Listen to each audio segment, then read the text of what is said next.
In order to start off understanding the audit, I'm going to start discussing about the audit overview.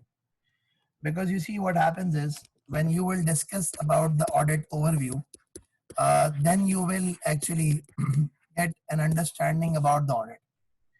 Now, what exactly do you mean by this audit overview? So whenever we talk about the concept of audit, there are multiple stages of the audit.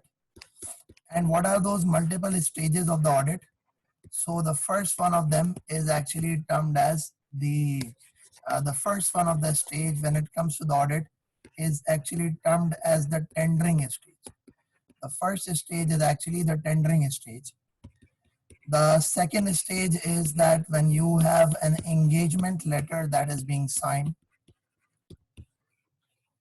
The third one of them is called the planning stage. The fourth one of them is called the performance stage. Then you have got review, and lastly you have got reporting. You have got review and then you have got reporting. So you've got review and then what you have got is you have got reporting.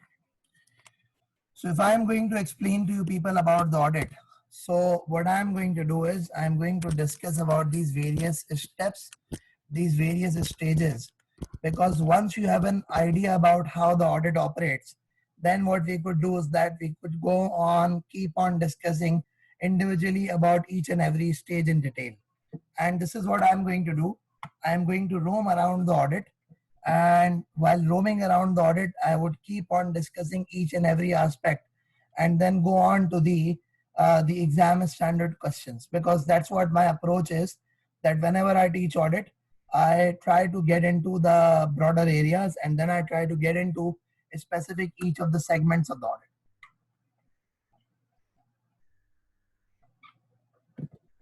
So what exactly are these different stages of the audit? Let's try to discuss. You see, where does it all actually starts off with? The first step with respect to the audit that I have mentioned here is called the tendering stage. Now, what exactly do you mean by the tendering stage? So when we talk about the concept of tendering, so to tender actually means to quote for the audit. To tender actually means that you have to quote for the audit.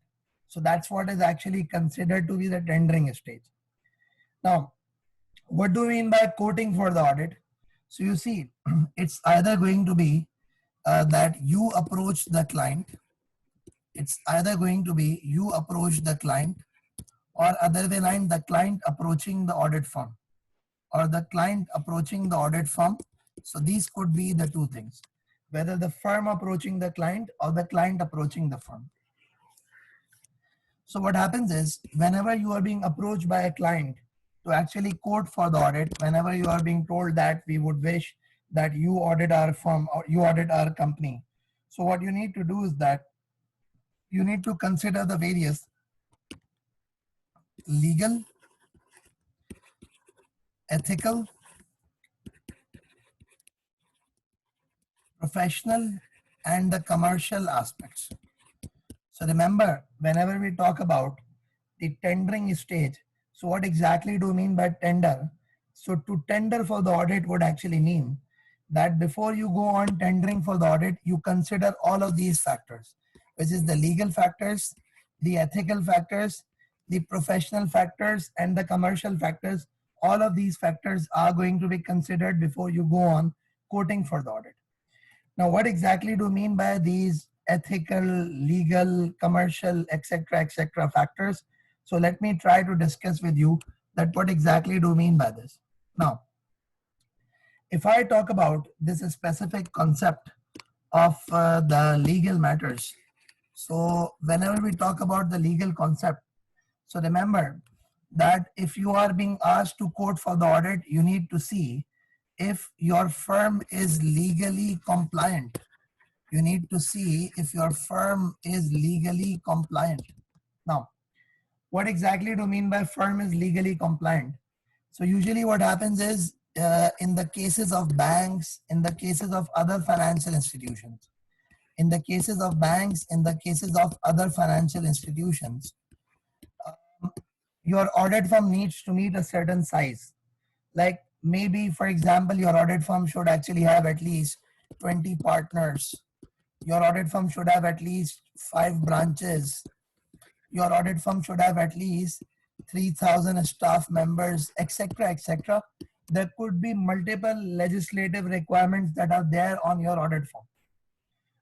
Because you see, what happens is when it comes to auditing the bank, when it comes to auditing the other financial institutions, there is usually a lot of risk involved.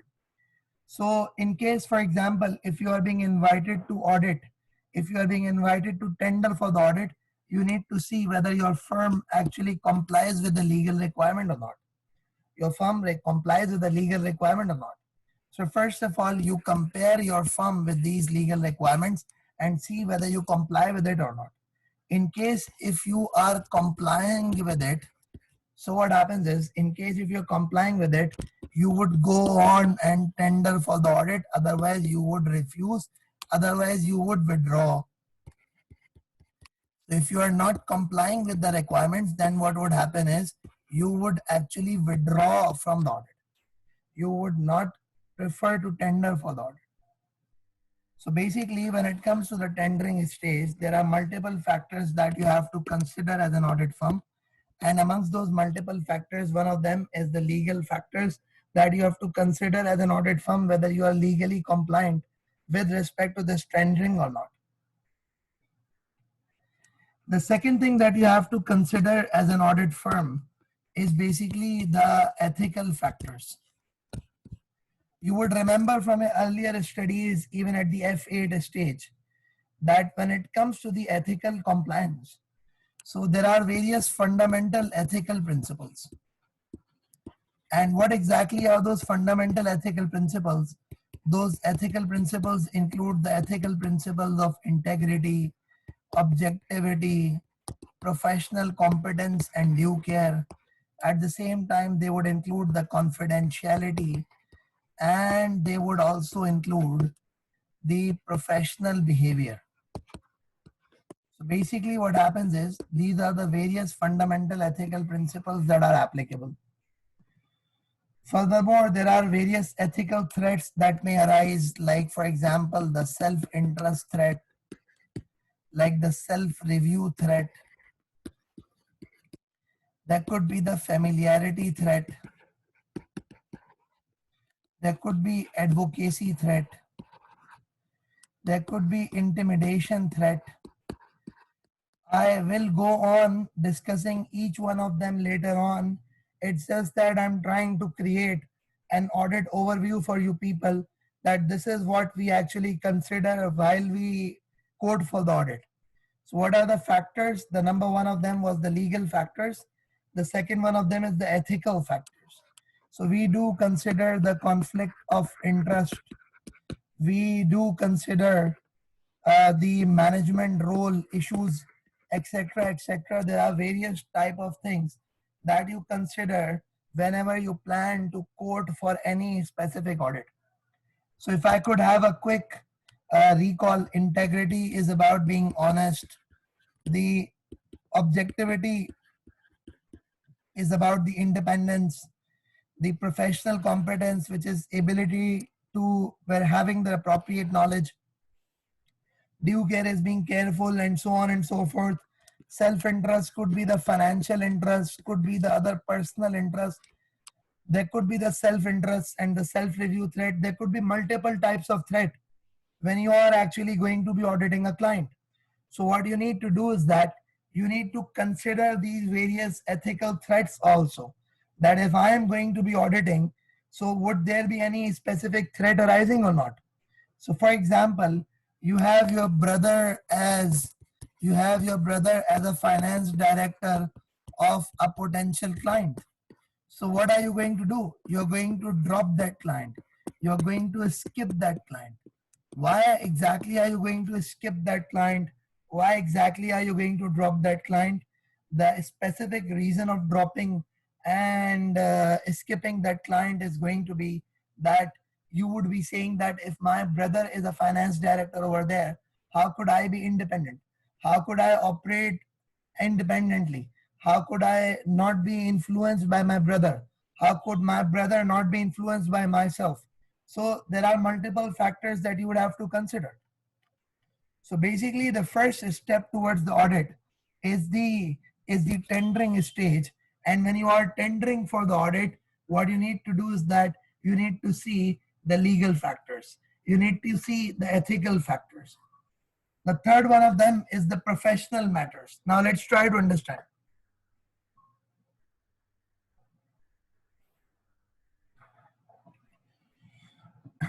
Basically what happens is that the multiple professional matters, I'm going to mention about one of the professional aspects. Basically, it's amongst the good practices that whenever you are being appointed as an auditor, so you communicate with the outgoing auditor. You communicate with outgoing auditor. Because you see, you have to communicate with the outgoing auditor, and in some jurisdictions you have to obtain the professional clearance also. I am repeating it again. In some jurisdictions, what you have to do is that you have to obtain the professional clearance also. Now, what exactly do you mean by this professional clearance? So obtaining of the professional clearance actually means that you communicate with the other auditor and you inquire from them that is there a possibility. You inquire from them that is there a possibility that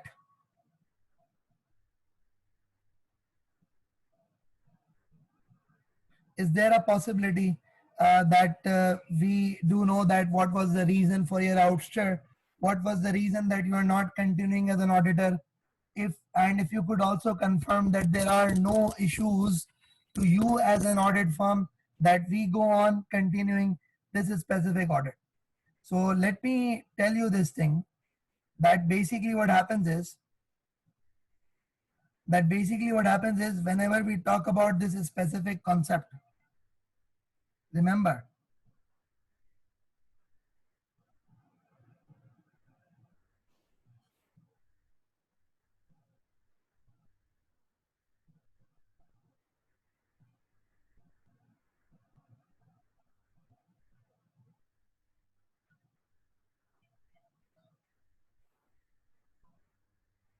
so I'm repeating it again. Basically what happens is whenever you will have to communicate with this outgoing auditor, and if you get a clearance, you go ahead with this audit. This is being professional. Why? Because you belong to the same profession. The other person is also a chartered accountant. You are also a chartered accountant. So if you are actually undertaking any specific audit, you should actually communicate, you should actually discuss with this specific auditor, and then you decide whether you would go ahead with the audit or not. So that's what you have to consider. Next, what happens is, the next thing is the commercial matters. Now, try to understand this thing.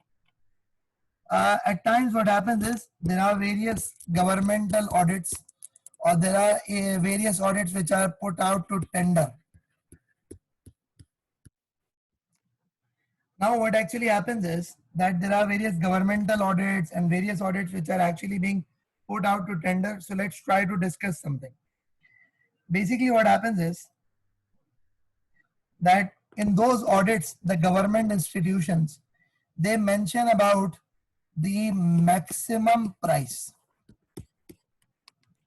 So for example, there is a governmental client who has mentioned that the maximum price that they are going to pay for the audit is 10,000, and they are inviting applications from various audit firms to audit them.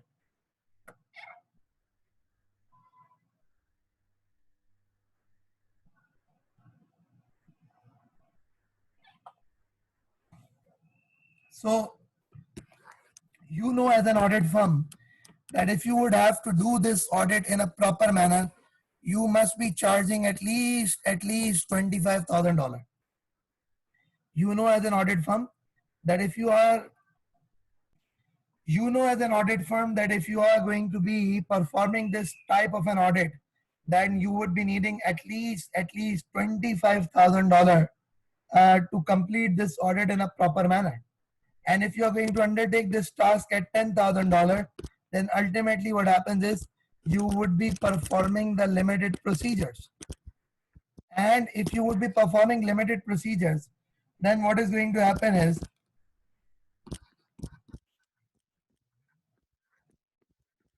that the quality of the audit is going to go down. If you're going to be performing the limited procedures, then the quality of the audit is going to go down. So what you do is, as an entity, is that you would actually say that this specific audit is not commercially viable for us. This specific audit is not commercially viable for us.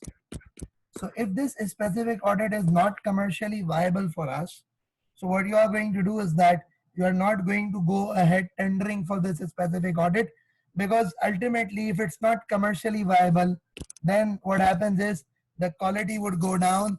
The quality would go down means the detection risk would increase, and hence it is advisable that do not go for this audit. It is going to be advisable that you should not go for this audit. So what is actually going to happen is it is advisable that you should rather not go for this specific audit. So I'm repeating it again. Basically what happens is whenever we talk about this specific thing, so remember that if you have to tender for an audit, these are the various factors that you have to consider, which is legal, ethical, professional, commercial. These are the various factors that you have to consider. Now, from the exam perspective, the section A, section B, and section C of the syllabus. Section A, section B, and section C of the syllabus actually covers up this area of tendering and this area of engagement letter. So these two areas, which is the tendering, which is quoting for the audit, and the engagement letter, they're actually covered up through these specific parts, which is the tendering stage and the stage where the engagement letter is signed. I've been asked to repeat about the detection risk, so let me tell you that you see what happens is I, as an audit firm, know that if I perform this audit, so with respect to the task, with respect to the work that I have to perform, it would cost me, it would be at least $25,000. That should be the minimum consideration that I should go ahead with respect to this audit.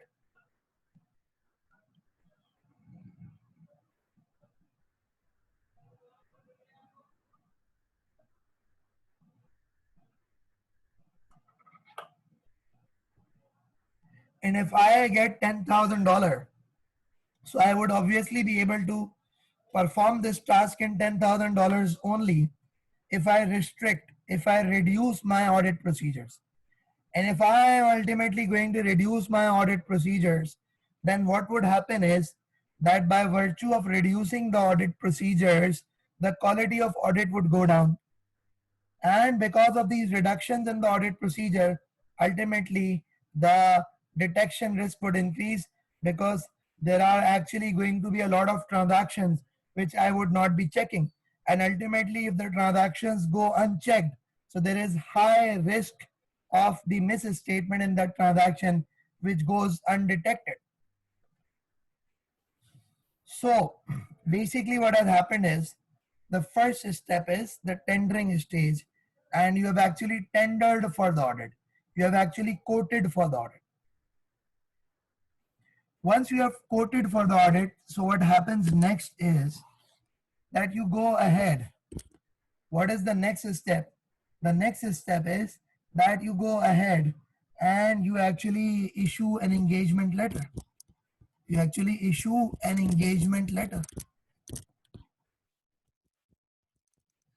And the issuance of engagement letter is actually covered by ISA 210. What you do is that you issue an engagement letter, and the issuance of an engagement letter is covered by ISA 210.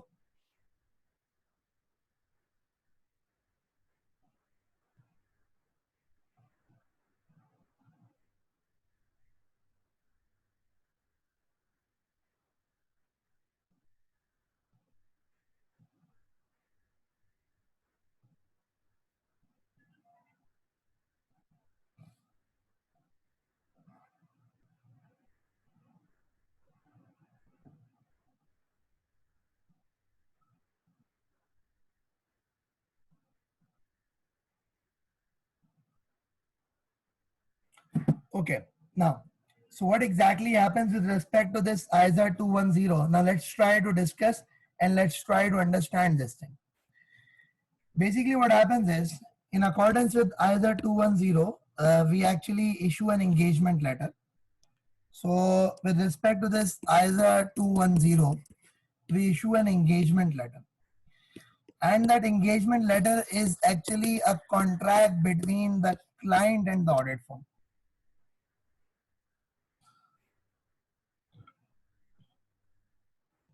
And what exactly is covered in that specific engagement letter?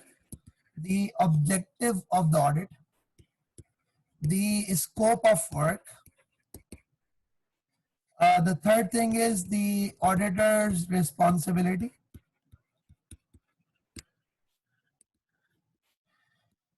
Fourthly, the management's responsibility.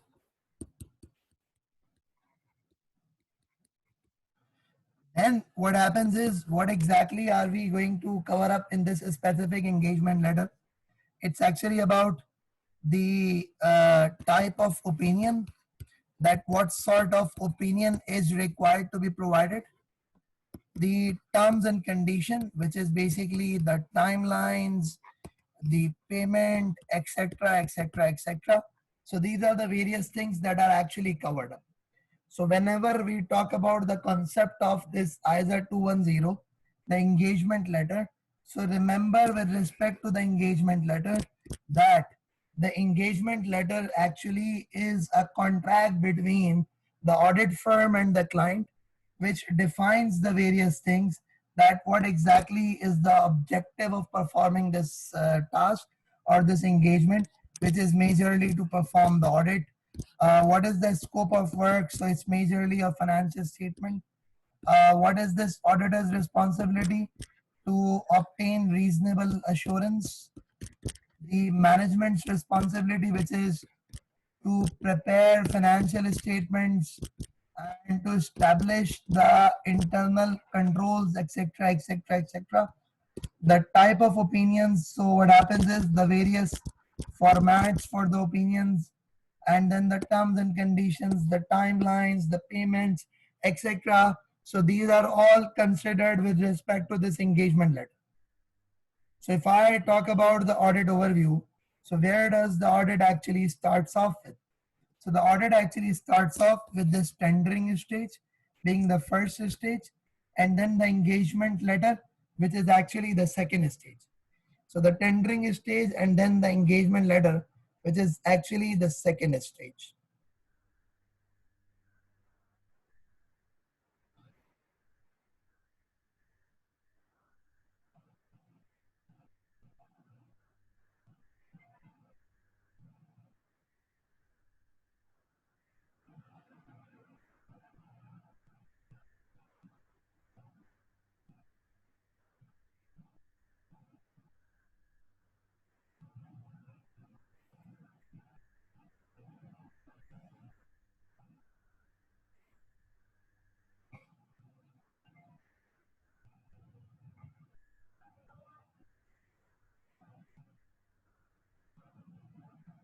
Yeah, anyone has got any question?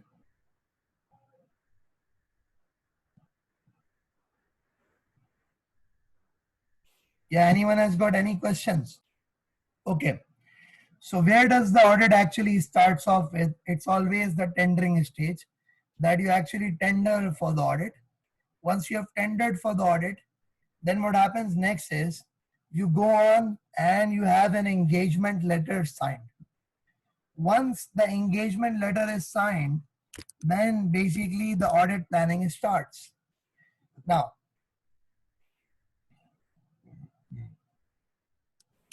what exactly do you mean by the audit planning? So remember, whenever we talk about the planning stage of the audit, so that's where the actual audit starts off. Now, what do you mean by that's where the actual audit starts off? So first of all, try to understand that usually you are appointed as an auditor in the annual general meeting. So for example, if a company has a year end of 31st December 2020, so you would have been appointed auditor in somewhere like February 2020 March 2020, somewhere like this. And if you're being appointed auditor as February 2020, so this company would probably issuing its financial in January 21 or February 21, something like that. So the audit report would be issued somewhere around here. Now, a lot of students, what they've got a misconception. What is that misconception? Their misconception is that the audit starts here and it actually ends here. A lot of students, they've got a misconception that this is where the audit starts off, that is at the end of the year. That this is where the audit starts off, that is at the end of the year. Now try to understand this.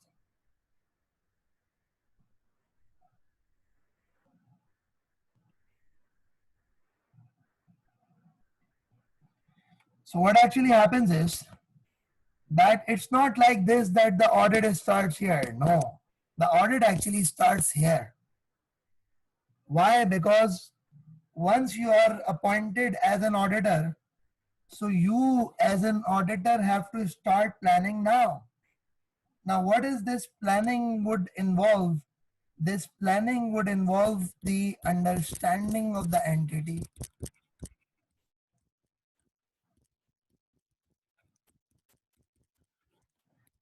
This planning would involve the risk assessment. This planning would involve the staffing needs. This planning would involve the need of experts. So this is where the actual audit starts. You start planning the day when you are appointed as an auditor. Because if you are being appointed as an auditor, so that's where you actually start planning for the audit. Now, when you actually start planning for the audit, so what actually happens is that, remember that as I told you, that this is where you actually start planning. I'm repeating it again. This is where you actually start planning. So when you start planning the audit, a lot of things need to be considered at the planning stage, which is understanding of the entity, the risk assessment, the establishment of the staffing needs, the establishment of the need of the experts, and the timing of key procedures. Now, what do you mean by timing of key procedures? So the timing of key procedures would actually include the stock count, the cash count, etc., etc.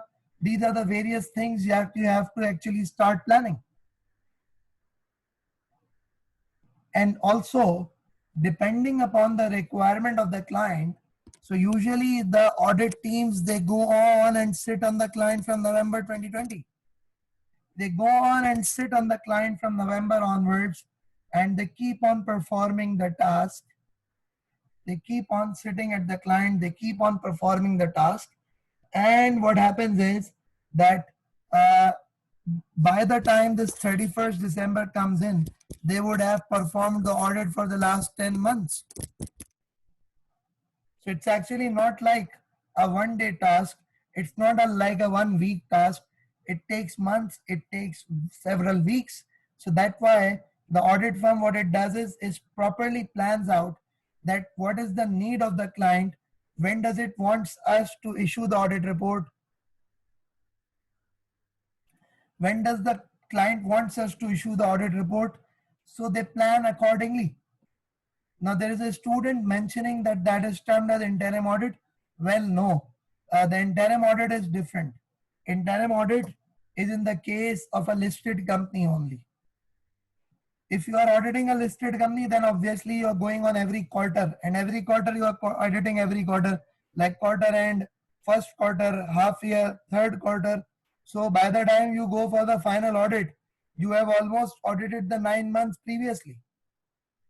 But when it comes to other than listed company, this is how the firms they plan off. They might go on and start auditing in November. They might go on and start auditing in the first week of December, or they might even go on and start auditing in January 21. It depends upon the requirement of the client, that when does the client wants them to issue the report. how quickly the client wants them to issue the report. Because a lot of companies, what they do is that they want their clients to issue the report as quickly as possible. Now, let's move a bit forward and let's try to discuss further. So when it comes to planning, I said that a lot of things actually need to be planned out. Now, so what do we mean by planning about these things? So let's discuss each one of them one by one.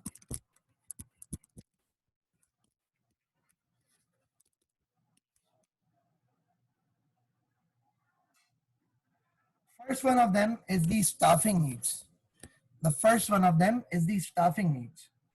So when we talk about the concept of the staffing needs, so remember the staffing needs would actually be what? The staffing needs would be like this.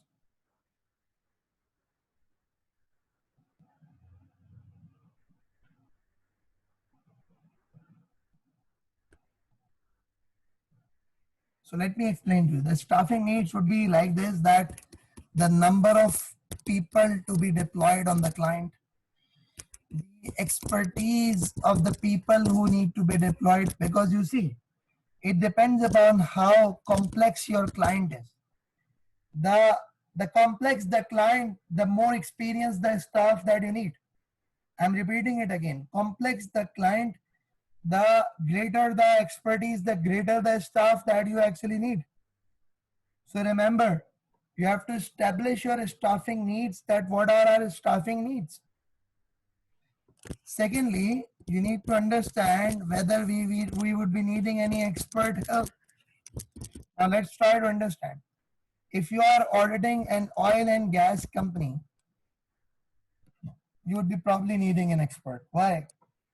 Because it's only an expert could tell you that what are the inventory levels. You are auditing a construction company, it's only an expert which can tell you that what is the WIP value. We can't do it as an auditor. We would be needing an expert. So you need to establish whether you would be needing the expert help or not.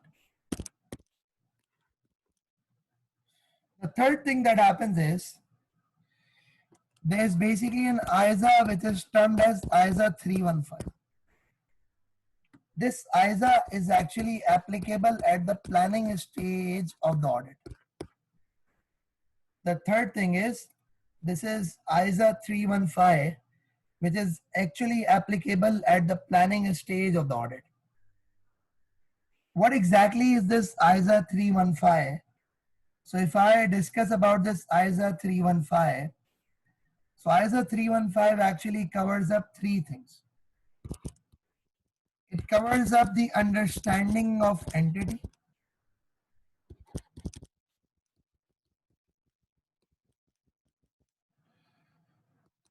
It covers up the understanding of its environment. And then it assesses the risk of material misstatement. It assesses the risk of material misstatement.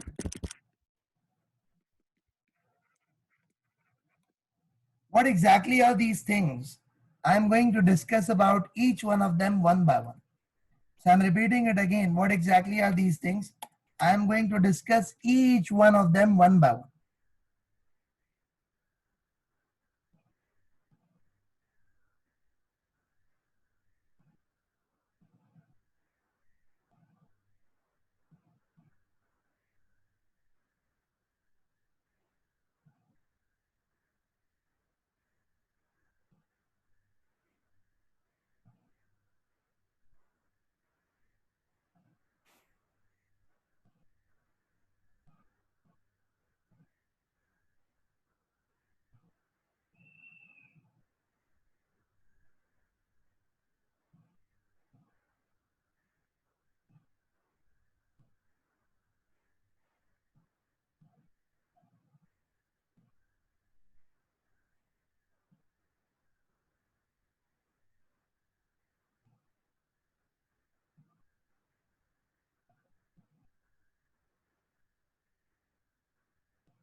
Okay, now.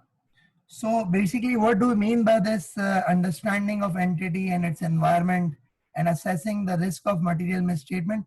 Let's try to discuss each one of them one by one. When we talk about the understanding of the entity, so understanding of the entity would actually mean what?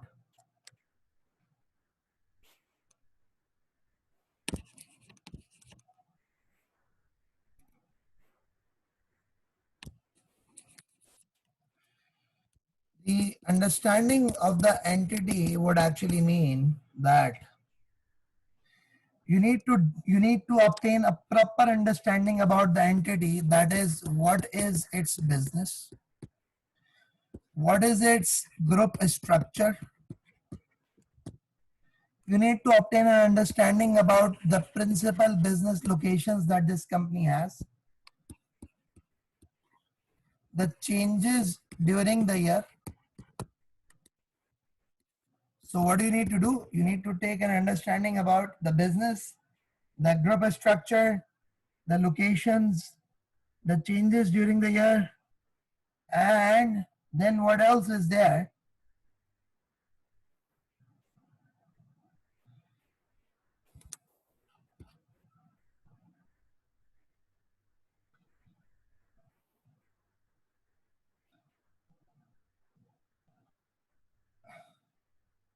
So these are the various things that you need to understand with respect to the entity.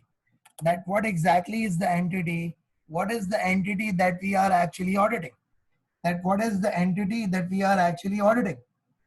So that's the first thing that you need to understand.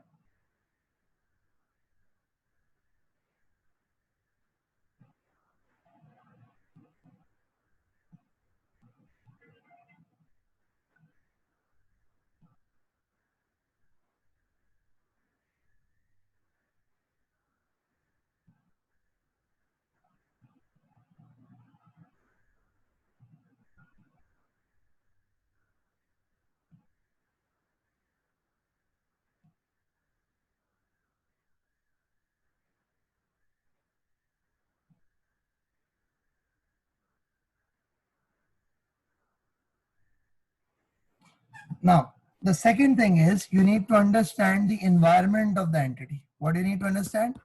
You need to understand the environment of the entity.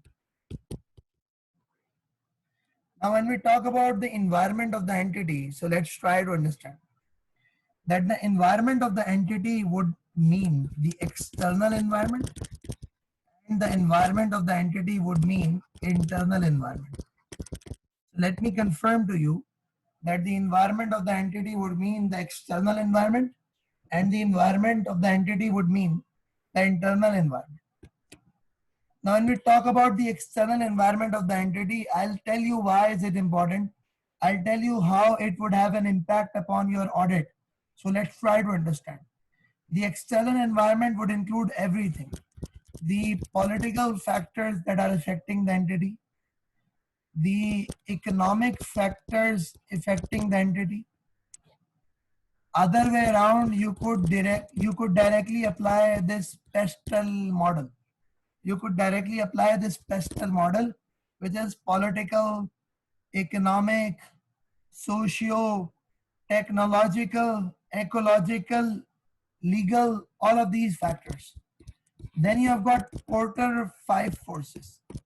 Then you have got Porter five forces, which would include the bargaining power of your customers, which would include the bargaining power of your suppliers, which would include the alternate products threat, which would actually include the competitive rivalry, which would include what? The competitive rivalry. And what else is there that is going to be covered up here is going to be the threats to new entrants. The threats to new entrants, or the threats of new entrants. So when I talk about the external environment understanding, so why have I mentioned that you could directly apply this pestle approach? Why have I mentioned that you could directly apply this Porter five forces model? So let me explain to you why. Now, that is because these factors could ultimately have an impact on the financial statement. Now try to understand this. This current COVID-19 impact, this current COVID-19, the COVID-19 will have an impact upon the entity, and that is going to be a disastrous impact that would be there. So the disastrous impact on the economy, where majority of the businesses, which are small businesses, would enter into bankruptcy. So that means even the larger businesses will have loads of orders cancelled and no recourse from the customers. They would also end up in a very difficult situation. So you have to consider the economic factors also, because you see, if the business is not a going concern, that means the financial statement preparation has to be on a breakup basis. The financial statement preparation cannot be on the going concern basis. So what you need to do is that you need as an auditor to have an understanding upon this environment. So I'm repeating, you as an auditor need to have an understanding upon this environment.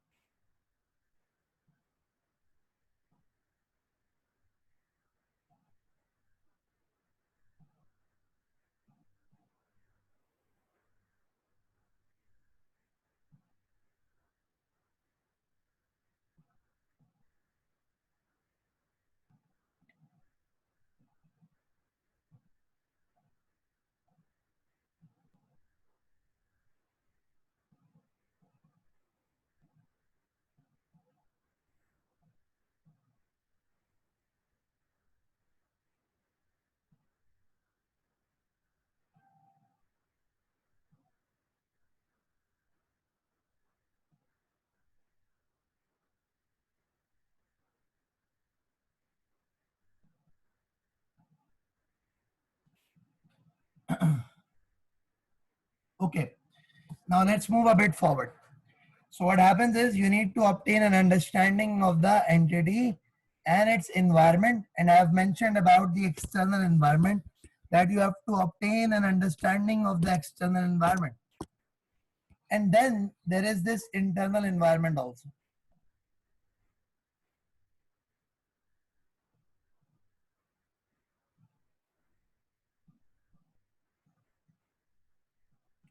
Now, what do I mean by this internal environment? So it's basically majorly the control environment. That what type of internal controls are applicable within the entity? Are these strong controls? Are these weak controls? So what type of internal controls are applicable within the entity? What types of internal controls are prevalent within the organization? So that is something that you would have to actually focus upon. So I'm going back again, that we were actually onto this planning stage, and I mentioned that one of the important application during the planning stage is to understand the entity and its environment and assess the risk of material misstatement. So when we understand the entity and its environment, that's what we have understood. There is a question that a student has asked, that when you mentioned about understanding of entity, you mentioned about the changes during the year. So the changes during the year, what do they mean? So the changes during the year would actually mean the changes to the business structure, the changes to the organizational structure, the changes to the products the business deals in, changes to the services the businesses offer, changes to the terms and conditions that the business actually operate with. So there could be multiple changes that could prevail. So there could be multiple changes that could actually prevail.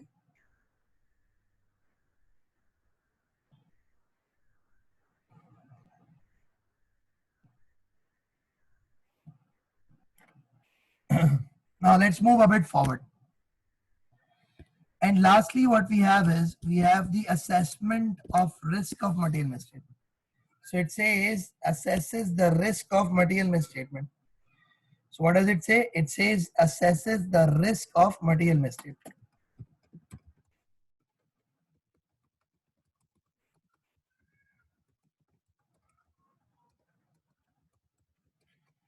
Now, what exactly do you mean by the risk of material misstatement?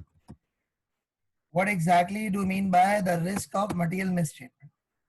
Now, try to understand this.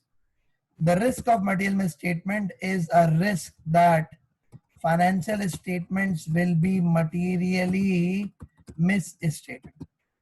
It's a risk that financial statements will be materially misstated. Now, when we talk about this concept of the financial statements being materially misstated, let's try to discuss, let's try to understand this.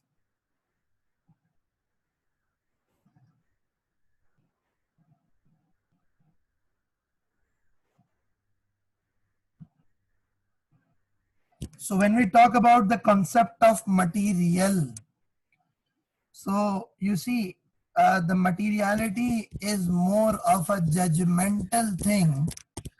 It's something that depends upon the auditor. It's something that depends on the auditor, that how the auditor establishes materiality. So when we talk about the materiality, so the materiality is more of a judgmental aspect, and materiality is usually established either in the quantitative manner or in a qualitative manner. So when we talk about the materiality, it's more of a quantitative or a qualitative manner.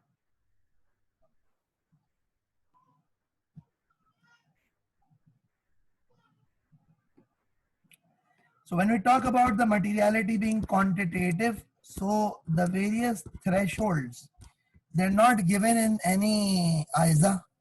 They're actually from the practical, they are the practical thresholds that are established. And the practical thresholds that are majorly established are what? Uh, an item, if it is 5% of the profit before tax, it is considered to be material. If an item is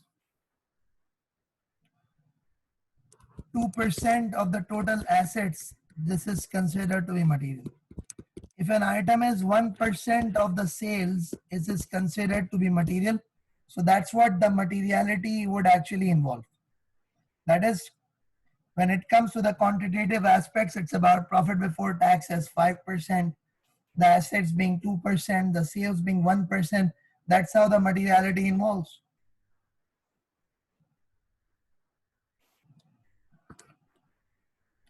The next thing is, there are a few things which are qualitatively material. Now, what are those things which are qualitatively material? For example, you've got a related party transaction. I'm repeating it again. For example, you've got a related party transaction. Related party transaction would be a material transaction. Why? Because there's a high risk of misstatement with it. There's a high risk of misstatement with it.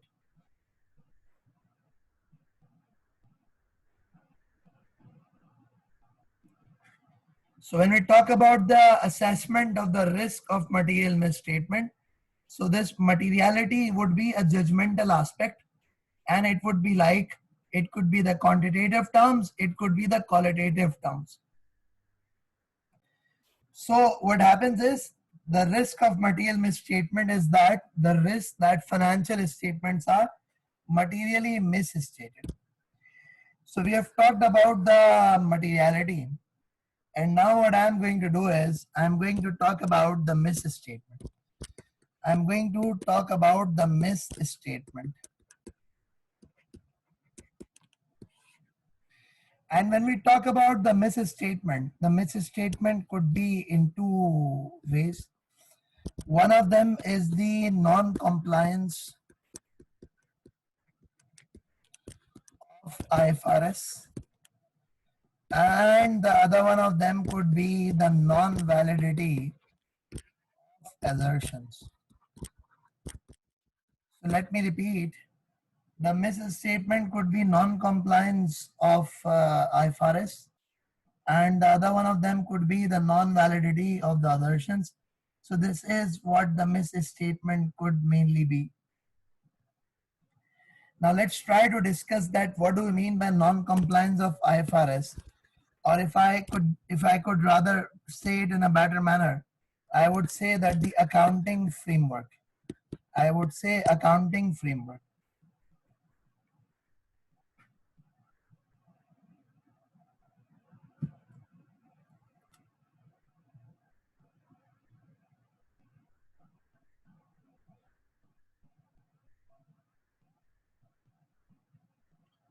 So let me repeat. Now, what is this non-compliance of accounting framework or the IFRS? So let's try to discuss them one by one. So the non-compliance of accounting standard or IFRS would be, in order to understand this, what I would recommend you people is to actually make up a mind that what exactly an IFRS comprises of. So if you could look at any specific IFRS, you would come across this thing, the scope paragraph. Then what happens is the recognition criteria, the initial measurement,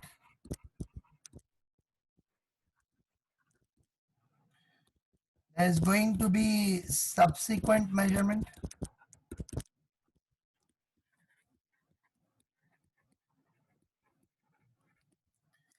then what is going to happen is there's going to be derecognition, and lastly there is going to be disclosure. And lastly there is going to be disclosure.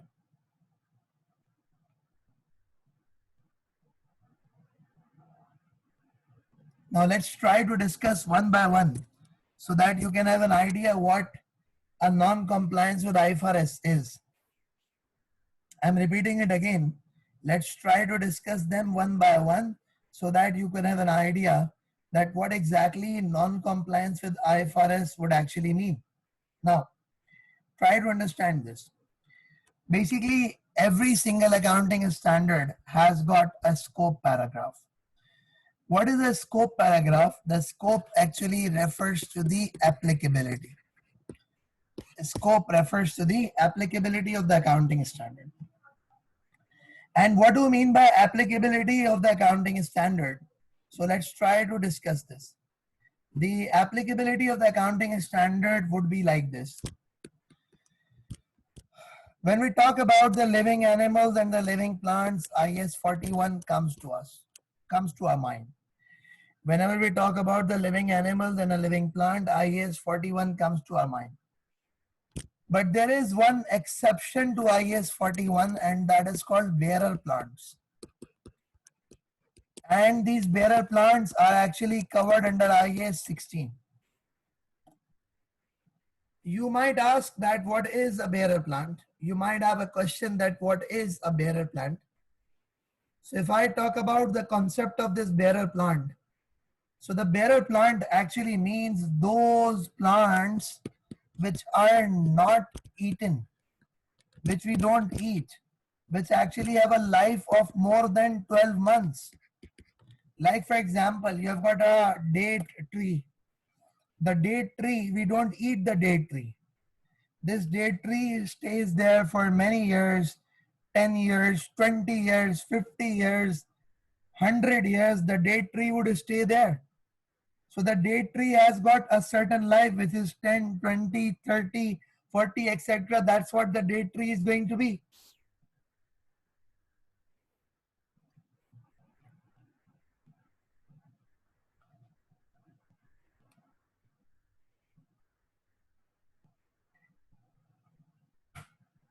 Now, so that's what the date tree is going to be.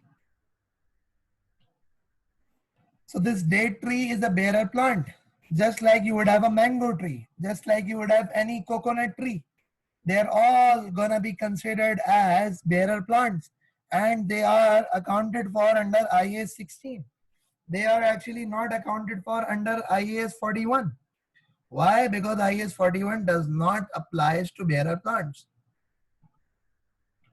Let's move a bit forward. The next thing is about the recognition criteria. Okay, sorry, let me repeat. So in case if there is a bearer plant and you're accounting for that bearer plant under IAS 41, That is a misstatement.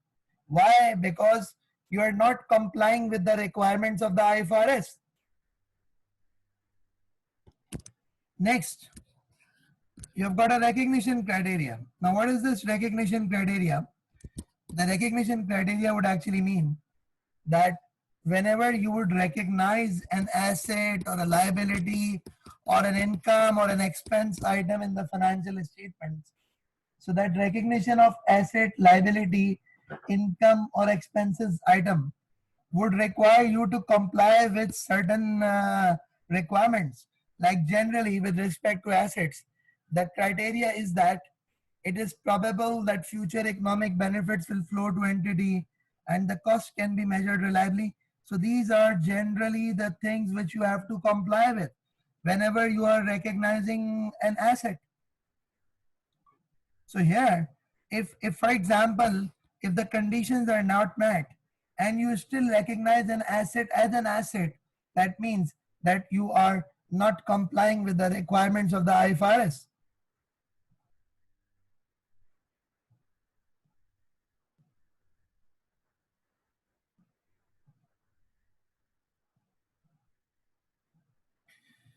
The next thing is about the initial measurement.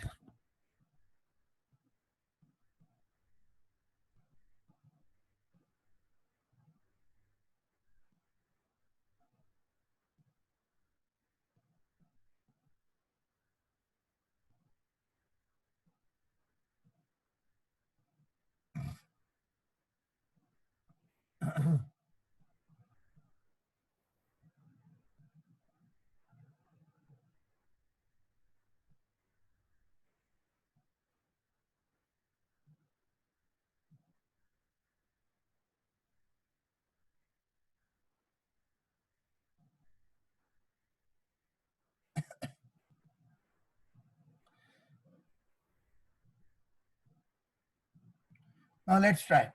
So initial measurement could be, let's say you've got a property, plant and equipment and the requirement to measure PPE initially is at cost. So for example, instead of cost, if you measure the property, plant and equipment at fair value, that's a non-compliance of IFRS. That's simply a non-compliance of IFRS. The subsequent measurement, you've got the requirement that either the PPE is going to be measured at cost model or it is going to be measured at the revaluation model. And now what actually happens is there is also a requirement that whole class of asset to be measured using same model. I'm repeating, there is also a requirement that whole class of asset is going to be measured using the same model. Now try to understand. In case if there is a selective application, that's a non-compliance of IFRS. That's a non-compliance of IFRS.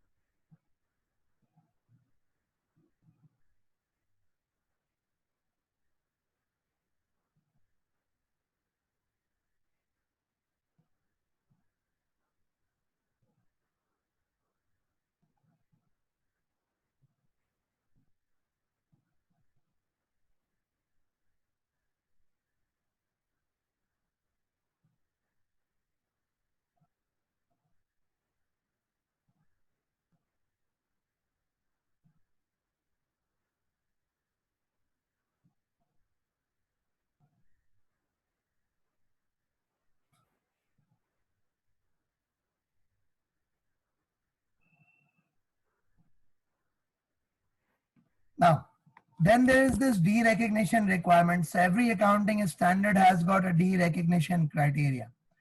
Now, what is this derecognition criteria? So it could be anything like the derecognition criteria for property, plant and equipment is a bit different. And the derecognition criteria for the financial assets is a bit different.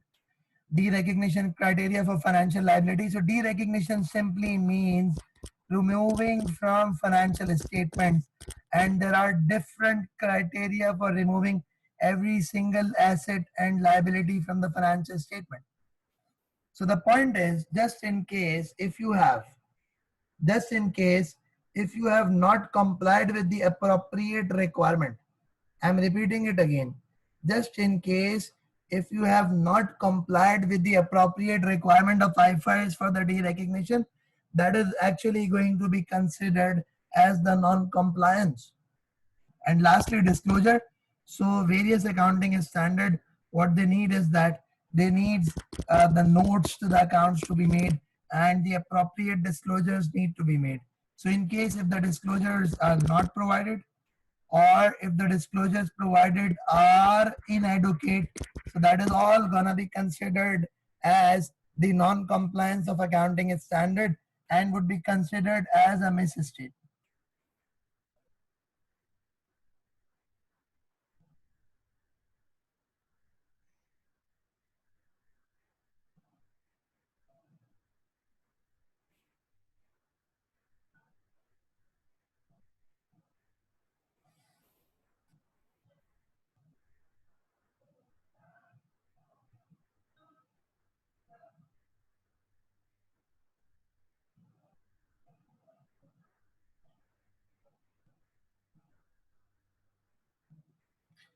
Okay, so basically what happens is that you have to assess the risk of material misstatement. Materiality we did discuss. The misstatement, I have discussed the basic concept of the misstatement. Now what next is there? There's actually something which is called non-validity of assertions. Now what exactly do you mean by non-validity of assertions? Let's try to discuss this non-validity of assertions.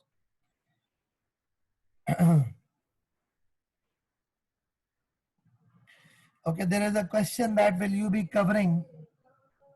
There is a question that will you be covering the standards in AAA classes. So yes, I'll be covering both the accounting standard and I'll be covering the auditing standard. I'll be covering both of them. Don't worry about it.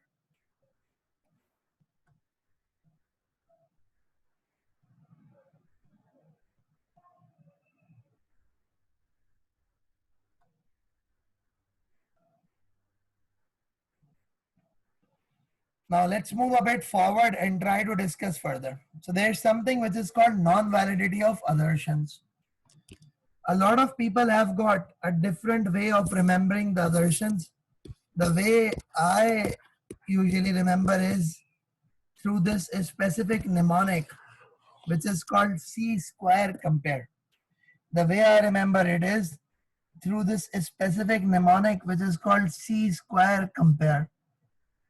Now, if I talk about this specific C square compare, let's try to discuss what is this C square compare is. The C square compare is basically cutoff. It's completeness. It's classification. It's occurrence, measurement, presentation and disclosure, accuracy, rights and obligations, and then there is this existence. So what happens is these are the various assertions. If I could recall from your earlier studies, what do you mean by assertions? So assertions are the deemed declarations. Assertions are the deemed declarations by management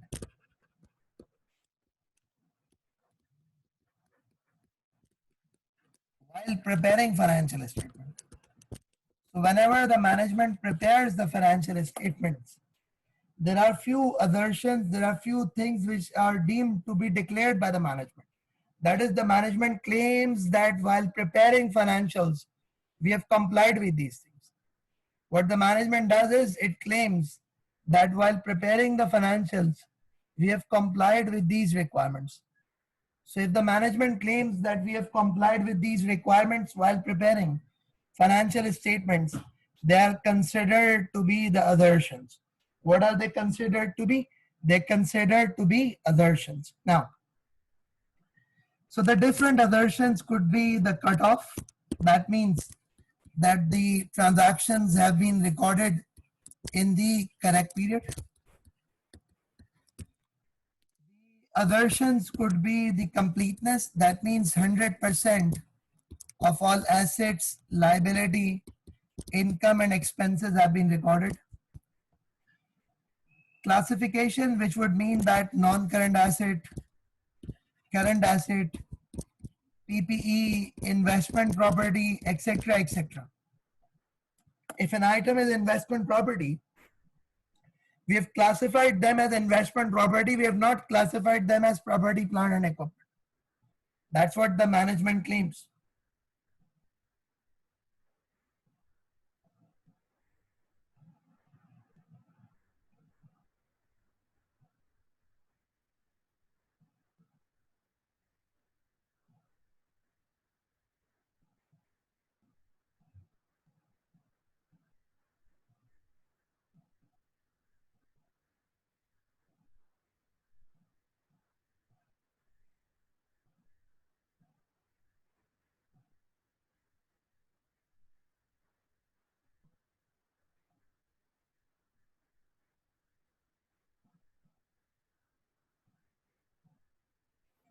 Okay, now let's move a bit forward.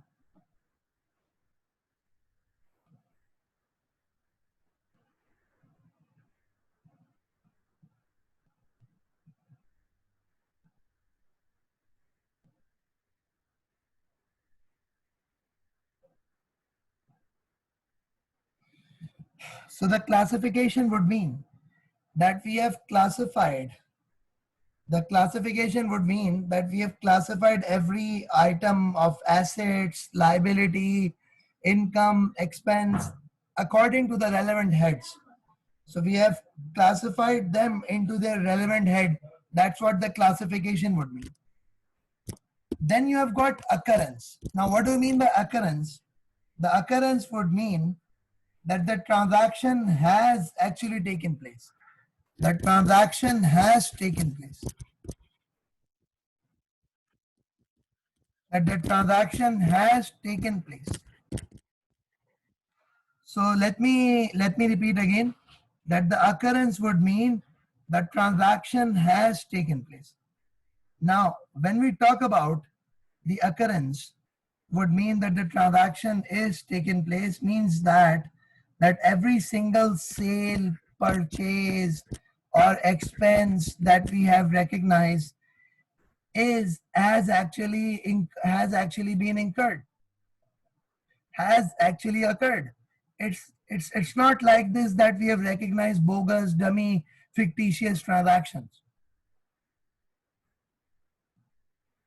Repeating it, it's not actually like that. It is not.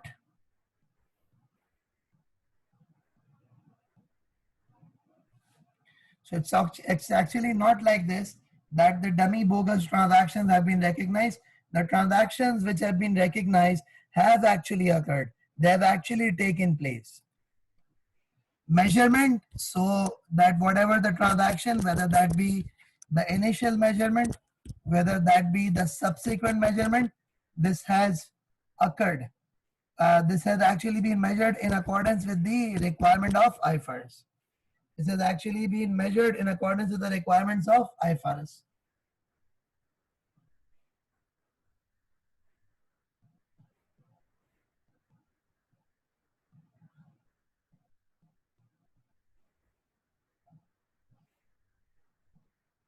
Now, what next is there? The next situation is the presentation and disclosure. That is the financial statements. The financial statements have been appropriately presented, whether that be the SOFP, whether that be the SOCI. Furthermore, the notes to the accounts have got the appropriate disclosures.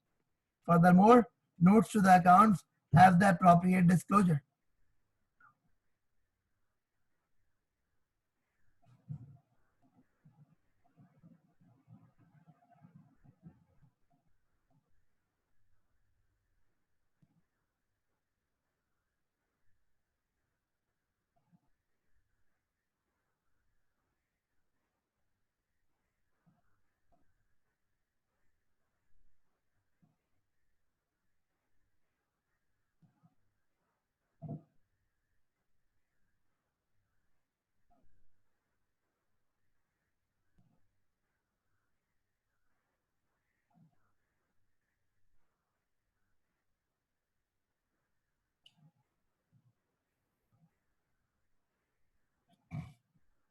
Now the next thing is about accuracy.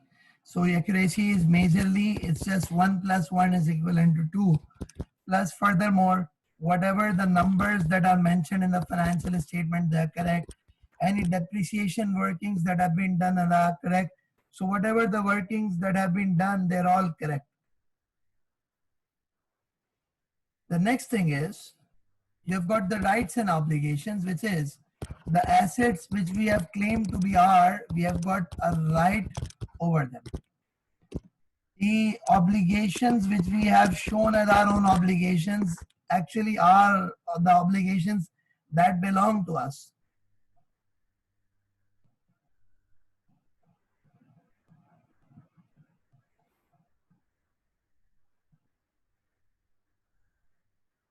So what actually happen is that you have to actually the management is actually claiming that whatever the obligations that they have shown in the financials actually belong to them. And lastly, the existence is more of an assertion which pertains to the assets. So now, remember, whenever you are preparing the financial statement, these are the deemed assertions that the management is providing. They're the deemed assertions that the management is providing. Now let's try to discuss further.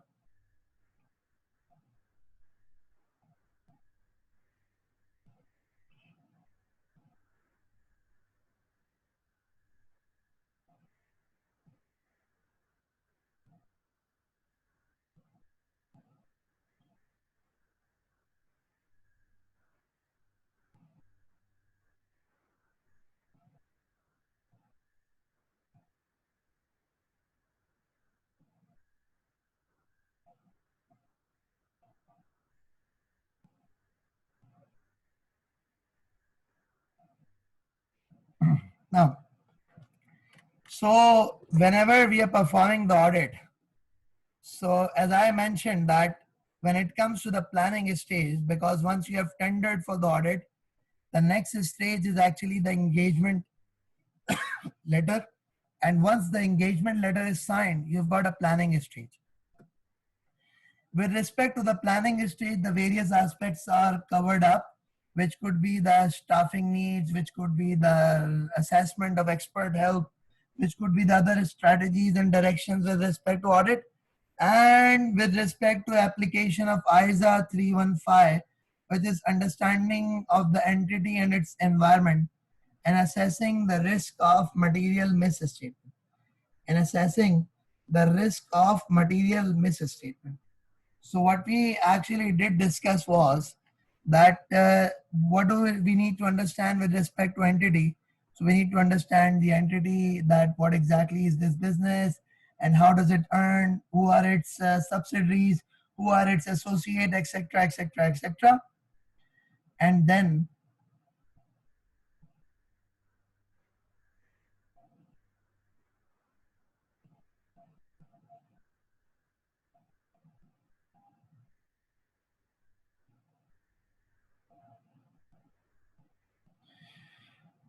further the understanding of the environment of the entity, whether that be the external, whether that be the internal environment, and lastly the assessing of the risk of the material misstatement.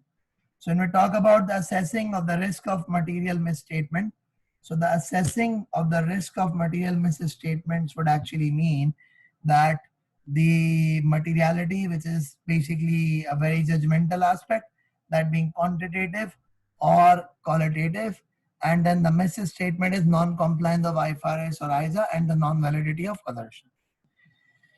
So once you have done this assessment of the risk of material misstatement, then the next step that is included in the planning stage is the application of ISA 330, which is the planned responses, to assessed risk. It is the planned responses to the assessed risk. So that is something that you have to do, that you have to plan out how exactly are you going to respond to these assessed risks.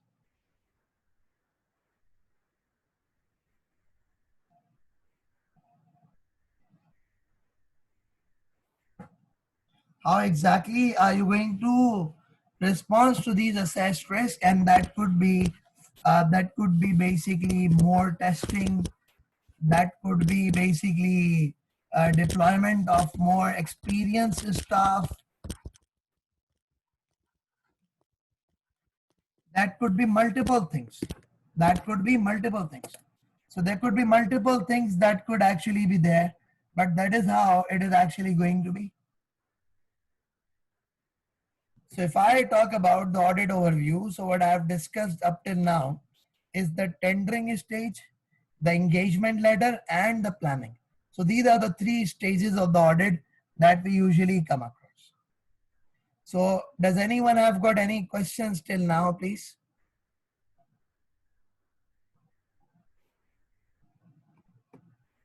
Yeah, anyone has got any questions? Okay. So what I'll do is I'll keep it till here. So I've discussed these three stages, which is the tendering, the engagement letter, and the planning stage. I've discussed them in general. I'll go about more with respect to them, but it's going to be more of an application based manner that I'm going to go ahead with these questions. So let's keep it till here, and then we'll discuss about these other aspects in our next class.